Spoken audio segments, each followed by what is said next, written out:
क्या सच में देवी चित्रलेखा ने मुस्लिम शख्स से की शादी? खुद बताई सच्चाई। सासू माँ के बारे में कह दी इतनी बड़ी बात, सुनकर आप भी रह जाएंगे हैरान। प्रभावशाली और आकर्षक युवा कथावाचक देवी चित्रलेखा का नाम तो आप सभी ने जरूर सुना ही होगा। चित्रलेखा ने महज 26 साल की उम्र में ही बड़ी पहचान बना ली है। टीवी से लेकर सोशल मीडिया तक लोग उनकी कथा तो सुनते ही हैं, साथ ही उन्हें बड़ी संख्या में फॉलो भी करते हैं। चित्रलेखा इतनी कम उम्र में लोगों के बीच अच्छी खासी लोकप्रिय है। ब्रज की छोरी से लोग मानते हैं कि उनके कंठ में साक्षात मां सरस्वती का वास है। उनकी वाणी से निकला एक एक शब्द लोगों के दिलों दिमाग पर खासा असर डालता है। देवी चित्रलेखा जितनी मधुर वाणी के जितने इनके फैंस हैं, उससे कहीं ज्यादा लोग उनकी खूबसूरती के दीवाने हैं। अक्सर उनकी खूबसूरत तस्वीरें सोशल मीडिया पर वायरल होती रहती हैं, जिसकी वजह से वो चर्चा में बनी रहती है। इन दिनों देवी चित्रलेखा किसी और वजह से नहीं, बल्कि अपनी शादी की वजह से सुर्खियों में छाई रहती है। दरअसल पिछले कुछ दिनों से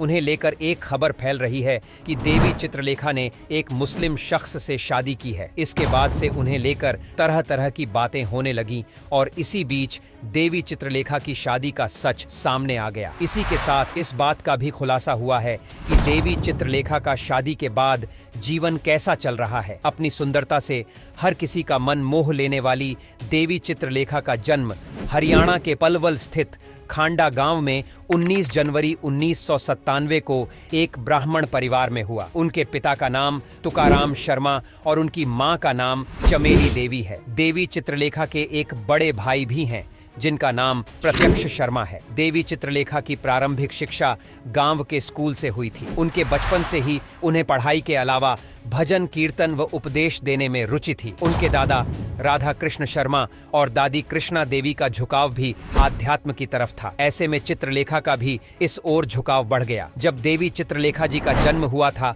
तब उनके पिताजी ने कई संतों और साधुओं को अपने घर पर आमंत्रित किया था और उस वक्त एक संत ने उनके पिताजी से कहा था कि यह चमत्कारी बच्ची है, वह निकट भविष्य में दुनिया भर के लोगों को एक महान प्रबुद्ध व्यक्ति के रूप में आश्चर्यचकित कर देगी। इसके कुछ समय बाद ही देवी चित्रलेखा के पिता तुकाराम शर्मा को बहुत जल्द ही इस बात का एहसास हो गया कि सच में वो कोई आम बच्ची नहीं है, और इसलिए उन्होंने महज 4 साल की छोटी उम्र में देवी चित्रलेखा को बंगाली गुरु श्री गिरधारी बाबा जी के आश्रम गौड़ीय वैष्णववाद में भेज दिया था। इतनी सी उम्र में वो घर से बेहद दूर रहने लगी। आश्रम में रहकर देवी चित्रलेखा ने आध्यात्म की शिक्षा प्राप्त की और साथ साथ कथावाचन भी सीखा। आपको जानकर हैरत होगी कि देवी चित्रलेखा ने महज 4 साल की उम्र से धर्म ग्रंथों का अध्ययन करना शुरू कर दिया था। जब वो 6 साल की थी, तब उनके माता पिता उन्हें लेकर ब्रिज के नामी संत रमेश बाबा के सत्संग में पहुंचे। सत्संग खत्म होने के बाद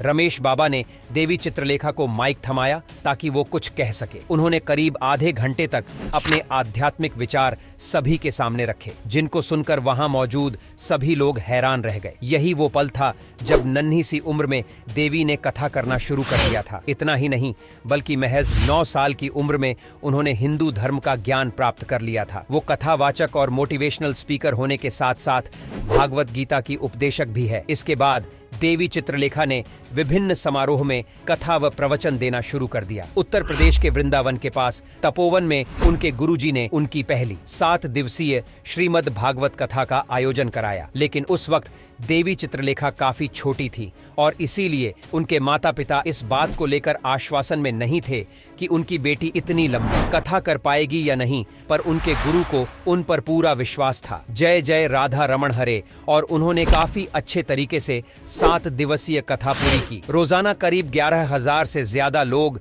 उनकी कथा सुनने जाया करते थे। वक्त के साथ वो भारत की मशहूर कथा वाचिका में से एक बन गई। विभिन्न धार्मिक टीवी चैनलों पर उनकी कथाओं का प्रसारण होने लगा। अक्सर कथा और प्रवचनों के वक्त उनकी आंखें भर आती हैं। साल 2019 में तो देवी चित्रलेखा का नाम वर्ल्ड बुक रिकॉर्ड में आध्यात्मिक और युवा उपदेशक के रूप में दर्ज हो चुका है। देवी चित्रलेखा पशु प्रेमी भी है। वो कथा और प्रवचन के अलावा बेसहारा और घायल गायों की सेवा भी करती है, जिसमें करीब 450 गायों की सेवा की जाती है। 10 मार्च 2008 को देवी चित्रलेखा ने हरियाणा के पलवल में ही विश्व संकीर्तन यात्रा ट्रस्ट की स्थापना की। इसका उद्देश्य भारत की हिंदू संस्कृति और विरासत को संरक्षित रखना है। साथ ही साल 2013 में उन्होंने पलवल में ही गौ सेवा धाम अस्पताल की शुरुआत की थी, जो घायल व बेसहारा गायों का इलाज करता है। वहीं देवी चित्रलेखा की निजी जिंदगी पर नजर डालें तो उन्होंने महज 20 साल की उम्र में ही शादी कर ली थी। देवी चित्रलेखा ने 23 मई 2017 को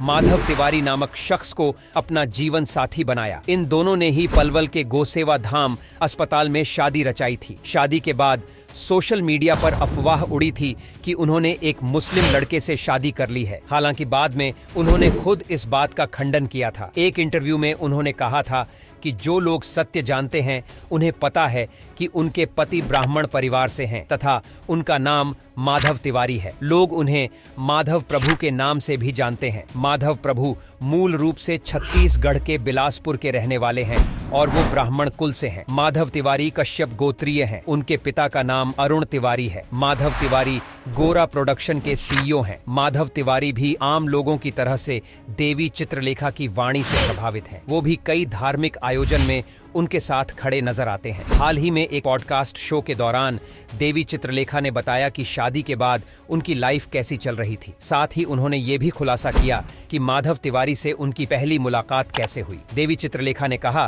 कि उनके पति अपने माता पिता के साथ उनकी कथा सुनने आया करते थे। इस दौरान ही दोनों की मुलाकात हुई और फिर वे एक दूसरे को पसंद करने लगे और फिर परिवार की सहमति से दोनों की शादी हो गई। जब उनसे यह सवाल किया गया कि जब आपकी कथा खत्म हो जाती है तो क्या आप घर जाकर बाकी बहुओं की तरह अपने सास ससुर की सेवा करती हैं, घर की अपनी जिम्मेदारियां निभाती हैं? इसके जवाब में उन्होंने कहा कि सच्चाई बताऊं तो मुझे बचपन से इतना ज्यादा प्यार मिला है कि मुझे कभी किसी ने यह सब काम करने ही नहीं दिया। पापा ने मुझे बस हमेशा पढ़ने के लिए कहा। अब भगवान की कृपा से मुझे माँ जैसी सास मिली है। मेरी शादी को इतने साल हो गए लेकिन उन्होंने मुझे आज तक चाय या खाना बनाने के लिए नहीं कहा, बल्कि मेरी सास ही मेरे लिए कई बार चाय बनाती है। हम दोनों का रिश्ता काफी मधुर भी है। वैसे देवी चित्रलेखा ज्यादातर अपनी कथाओं और समाज सेवा में ही व्यस्त रहती हैं। उनका YouTube चैनल भी है जिस पर कई मिलियन सब्सक्राइबर्स हैं। वो भारत के अलावा अमेरिका, अफ्रीका और इंग्लैंड में भी सत्संग कर चुकी हैं। आपको देवी चित्रलेखा की कथा